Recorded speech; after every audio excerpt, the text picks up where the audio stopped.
यह कहानी एक ऐसे वली की है जो रमजान के महीने में सफर से अपने घर लौट रहे थे। रास्ते में अचानक इफ्तार का वक्त हो गया।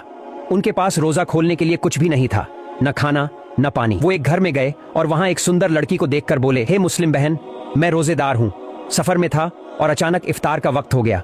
मेरे पास एक बूंद पानी भी नहीं है, क्या तुम मुझे थोड़ा पानी दे सकती हो ताकि मैं रोजा खोल सकूं? लड़की ने मुस्कुराते हुए कहा, आप अंदर आइए, मैं इंतजाम करती हूँ। वो लड़की उन्हें अंदर ले गई और तरह तरह के खाने उनके सामने रख दिए। वली ने अल्लाह का शुक्र अदा किया और इफ्तार कर लिया। लेकिन उन्हें यह नहीं पता था कि वो लड़की कोई आम लड़की नहीं थी। वो इस शहर की मशहूर महिला थी। लोग उसे रात की रानी कहते थे। उसका असली नाम लैला था। अगले दिन जब वली सो रहे थे, उन्होंने सपना देखा। एक सफेद कपड़ों में शख्स उनके पास आया और बोला, ए अल्लाह के बंदे, तुम एक सच्चे मोमिन होकर एक बदनाम औरत के घर कैसे इफ्तार कर सकते हो? वली चौंक गए, बोले, मुझे तो कुछ पता ही नहीं था, अगर मुझे पता होता तो मैं कभी वहां नहीं जाता। तब उस शख्स ने कहा, उस औरत ने तुम पर एहसान किया है, तुम्हें खाना खिलाया है, अब तुम्हारा फर्ज है कि तुम भी उस पर एहसान करो, उसे गलत रास्ते से निकाल कर सही राह पर लाओ। वली ने कहा, क्या ये इतना आसान है? वो एक वेश्या है, शहर के अमीर लोग उसके पास जाते हैं, क्या वो सब कुछ छोड़ देगी? उस शख्स की आवाज सख्त हो गई, तो क्या सिर्फ इसलिए कि वो पाप में है वो अच्छा नहीं बन सकती? क्या तुमने कभी उसे अच्छाई का रास्ता दिखाया? वली चुप हो गए, बात उनके दिल तक उतर गई। अगले दिन वो फिर लैला के पास गए। लैला ने उन्हें देखा तो थोड़ी घबरा गई। वली बोले, मैं तुम्हारे पास कोई गलत इरादा लेकर नहीं आया हूँ, तुम्हें एक सच्चाई बताने आया हूँ। लैला पहले तो हैरान हुई, लेकिन फिर उसकी बातों को ध्यान से सुनने लगी। वली ने कहा, मैं कोई बड़ा इंसान नहीं, एक साधारण सा मुसाफिर हूँ, लेकिन तुम वो इंसान हो जिसे अंधेरे से रोशनी की तरफ बुलाया जा रहा है। लैला हंस पड़ी, लेकिन उसकी आंखों में कुछ टूटने जैसा एहसास हुआ, जैसे उस हंसी के पीछे कोई दर्द छुपा हो। फिर वली ने एक कागज का टुकड़ा उसके हाथ में रखा और चला गया। उस कागज पर लिखा था, तुम सिर्फ लोगों का मनोरंजन करने के लिए नहीं बनी हो, तुम्हारा जन्म इससे कहीं बड़ा मकसद लेकर हुआ है। क्या तुम सच्चाई को जानना चाहती हो? लैला सारी रात सो नहीं पाई, उसका दिल बेचैन हो गया। वो सोचने लगी, ये कौन था, क्यों आया था मेरे पास? अगले दिन वो उस वली की तलाश में निकल पड़ी, लेकिन बहुत कोशिशों के बाद भी वो नहीं मिला। आखिरकार वो शहर के हाकिम के पास पहुंची और उस शख्स के बारे में पूछा। हाकिम थोड़ा हैरान हुआ और धीरे से बोला, लैला, वो आदमी कोई आम इंसान नहीं है, तुम्हें पता है वो कौन है?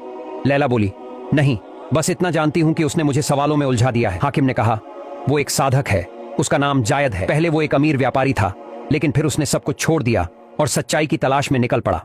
वो सिर्फ उन्हीं के पास आता है जिनके लिए अल्लाह की कोई खास योजना होती है। यह सुनकर लैला का दिल कांप गया। वो यकीन नहीं कर पा रही थी कि अल्लाह का एक वली उसके जैसी औरत के लिए आया था। फिर उसने हाकिम से उस वली का पता लिया और उसे ढूंढने निकल पड़ी। उधर वो वली एक मस्जिद में बैठे थे। जैसे ही उन्होंने लैला को आते देखा, उनके चेहरे पर मुस्कान फैल गई। वो धीरे से बोले, तुम आ गई, मुझे भरोसा था तुम जरूर आओगी। लैला की आवाज सूखी और भारी थी। उसने पूछा, आपने मुझे इन सवालों के सामने क्यों खड़ा कर दिया? वली मुस्कुराए और बोले, क्योंकि तुम जानती हो कि तुम सिर्फ एक रात की सुंदरता के लिए नहीं बनी हो, अल्लाह ने तुम्हें एक घर की रानी बनने के लिए भेजा है। यह सुनकर लैला का दिल फिर से कांप उठा। वली ने फिर पूछा, लैला, तुम इस रास्ते पर कैसे आई? क्या कभी अपने आत्मसम्मान के बारे में सोचा? लैला की आंखें भर आईं, आंसू बहते हुए बोली, कोई लड़की अपनी मर्जी से अपनी इज्जत नहीं बेचती, हालात उसे मजबूर कर देते हैं।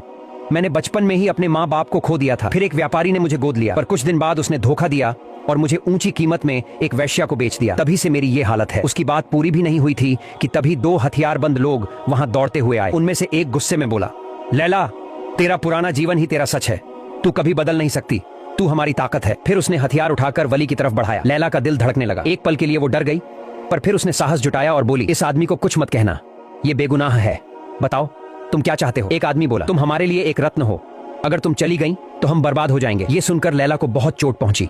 उसे ऐसा लगा जैसे वो कोई इंसान नहीं, सिर्फ एक चीज है, एक सामान। तभी वली ने बहुत शांत स्वर में कहा, इंसान की असली कीमत उसके दिल से तय होती है, अगर तुम सच में मुक्ति चाहती हो तो अब फैसला करना होगा।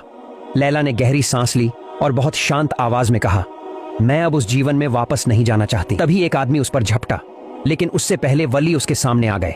उस आदमी ने वली को जोर से धक्का दिया और वली जमीन पर गिर गए। यह देख लैला चिल्ला पड़ी। गुस्से और डर के बीच उसने एक पत्थर उठाया और उस आदमी के सिर पर मार दिया। फिर वह वली को उठाकर वहां से भागी। वो दोनों तेजी से दौड़ रहे थे। पीछे से लोगों की आवाजें आ रही थीं, लेकिन लैला के दिल में अब बस एक ही बात थी, मैं मुक्ति चाहती हूँ, मैं सच्चाई चाहती हूँ। कुछ समय बाद वे एक पुरानी इमारत में पहुंचे और वहां छिप गए। वली, जिनका नाम जायद था, उनके माथे से खून बह रहा था।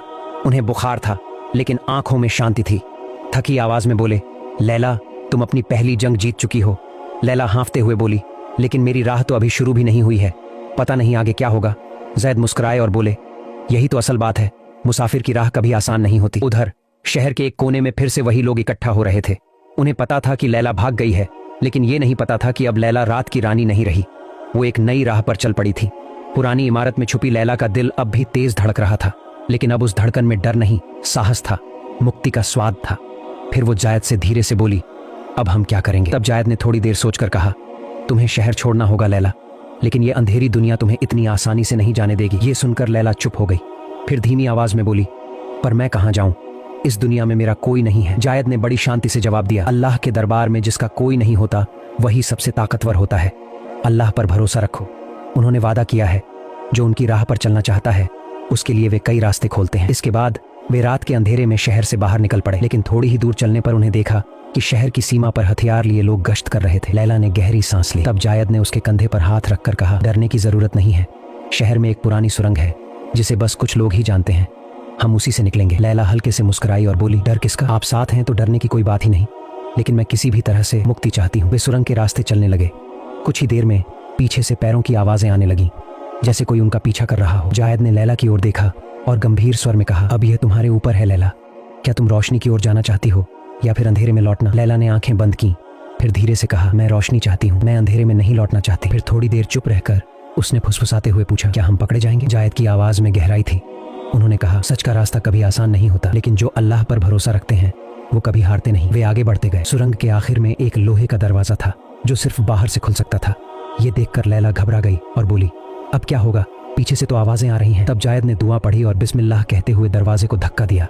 तभी दरवाजा जोर से खुला और वे दोनों बाहर आ गए। अल्हम्दुलिल्लाह, जायद ने कहा। उसी वक्त लैला के दिल में कुरान की एक आयत गूंज उठी, जो मेरे रास्ते में संघर्ष करते हैं मैं उनके लिए रास्ता खोल देता हूँ। इसके बाद वे रेगिस्तान की ओर दौड़ने लगे, लेकिन तभी लैला ने पीछे से एक आवाज सुनी। उसने मुड़कर देखा, एक तीर जायद की तरफ आ रहा था। बिना सोचे लैला दौड़कर जायद के सामने आ गई और तीर अपने शरीर में ले लिया। धड़ाम, वह जमीन पर गिर पड़ी। जायद चौंक कर उसकी ओर भागा। देखा, लैला के कपड़े खून से भीग गए थे, लेकिन उसकी आंखों में शांति थी। वो मुस्कुराकर बोली, अब मैं मुक्त हूँ, मैं अंधेरे से बाहर आ चुकी हूँ। उसी वक्त रेगिस्तान की गहराई से कुछ रहस्यमय लोग वहां पहुंचे। उनमें से एक ने जायद के कंधे पर हाथ रखा और कहा, तुम लोग सच्चाई के रास्ते पर हो, अल्लाह ने हमें तुम्हारी मदद के लिए भेजा है। उन्होंने लैला को एक ऊंट पर बैठाया।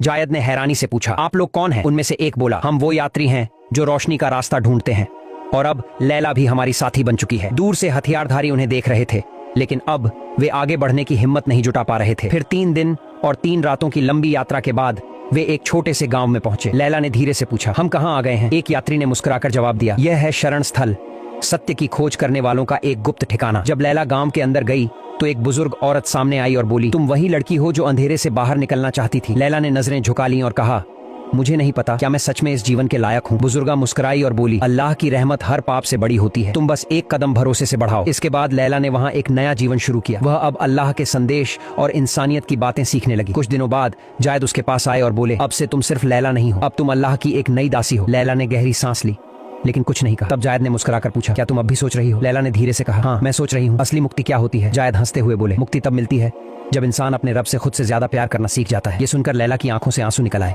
वह बोली, क्या मैं सच में एक नई शुरुआत कर सकती हूँ? जायद ने नजरों में भरोसा भरकर जवाब दिया, जरूर, क्योंकि जिन दिलों को अल्लाह खोल देते हैं उन्हें कोई बंद नहीं कर सकता। फिर एक दिन लैला एक पेड़ के नीचे बैठकर कुरान पढ़ रही थी। तभी जायद उसके पास आए और बोले, लैला, हमने एक साथ बहुत समय बिताया है, तुम्हारे साथ ये सफर मेरी जिंदगी का सबसे बड़ा सम्मान रहा है, लेकिन अब मैं तुमसे एक सवाल करना चाहता हूँ।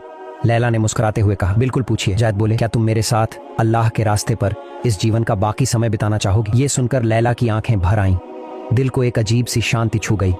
वह बस बोली, मैं जरूर चाहती हूँ, मैं चाहती हूँ कि हमारा सफर यूं ही अल्लाह की राह पर चलता रहे और आप मेरे जीवन का हिस्सा बने रहें। जायद ने नर्म मुस्कुराहट के साथ कहा, तो फिर मैं तुम्हें अपनी जीवन संगिनी के रूप में अपनाना चाहता हूँ। लैला, क्या तुम मेरी पत्नी बनोगी? लैला कुछ बोल नहीं सकी, बस उसकी आंखों ने हाँ